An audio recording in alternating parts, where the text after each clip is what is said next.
Hi, folks! Ruby Parsons here, ready to dish out some truth with a side of wit. Buckle up, because we're diving deep into how religion is making humanity dumber. Let's kick this off with Zionism. And yes, if you're a Christian, especially one of those evangelical types, you're automatically a Zionist. Fun fact, right? Kinda like how buying one overpriced coffee at Starbucks means you've also bought into their pseudo-hipster lifestyle. Philosophically, Zionism is like paying for a vacation home based on a 2,000-year-old real estate pamphlet. I mean, come on, believing you have divine right to land because of ancient texts? That's as logical as claiming Mars because you found a rock shaped like a Starbucks logo. Psychologically, this feeds into tribalism and the us versus them mentality, dumbing people down into thinking that divine favoritism validates their geopolitical agenda. Spoiler alert, it doesn't. Switching gears to atheism, oh boy. Now, before the atheists start applauding, let's pump the brakes. Sure, you've rejected the fairy tales, but calling yourself an atheist and leaving it at that, it's like saying, hey, I don't play soccer. I must be an athlete.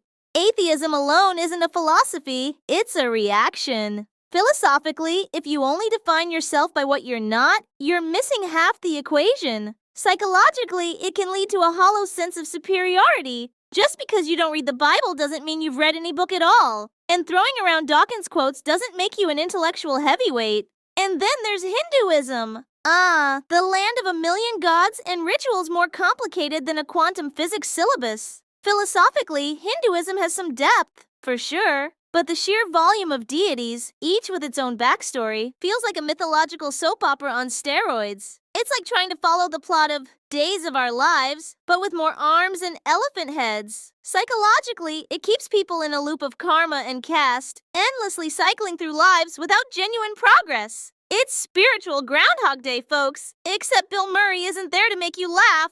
Last but not least, Buddhism. Yeah, inner peace, mindfulness, and all that jazz. But let's be real. From a philosophical perspective, the idea that suffering is inherent and all you can do is detach, that's just a fancy way of saying, suck it up, buttercup, life sucks. Psychologically, it encourages passivity. If you're constantly meditating on emptiness, you might miss out on filling your life with actual experiences. Plus, chanting isn't going to fix the potholes in your street or stop climate change. So, in summary, religion often seems like humanity's collective excuse to check out of critical thinking. Instead of solving real-world problems, we're stuck playing cosmic bingo, hoping our number will be called for eternal bliss or enlightenment. Fun times, right? If you want a real understanding of how a society based on merit and positive liberty can thrive, and not some lame fascist autocracy run by a narcissistic reality TV show host, come find us at the Age of Logos on Patreon.